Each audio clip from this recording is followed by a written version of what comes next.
Dua unit mobil hasil palingan yang sudah diamankan oleh Polres Muaro Enim, ini dibalik ke Samo yang punyonyo.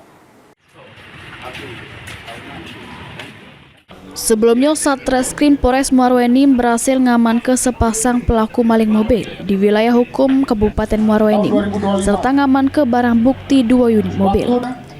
Ini dua pelaku lagi jalani proses hukum akibat aksi kejahatan yang dilakukan.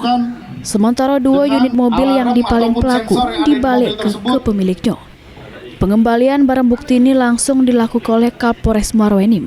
Hitung 1, 2. Kapolres Muaro Enim AKBP Joni Eka Putra ngatoke, penyelidikan kasus tersebut berjalan selama 25 hari sehingga berhasil menangkap 2 orang pelaku. Ini udah nggak bisa dipakai di mobilnya. Sudah diganti. Tidak sampai 1 bulan, kendaraan berhasil kita amankan dan pelaku saat ini kita lakukan pemeriksaan dan proses hukum selanjutnya. Dan hari ini juga kendaraan kita serahkan kepada pemilik. Saat ini kita kembalikan ada 2, karena ada 2 TKP, 2 kendaraan, dan kita lihat ada 2 kendaraan Avanza ya. Kendaraan tersebut 2 kendaraan kita kembalikan ke kedua pemilik. Sementara itu, Tri Gilang Ramadan yang jadi korban mengapresiasi kinerja kepolisian yang sudah berhasil menangkap pelaku yang sudah membuat resah masyarakat.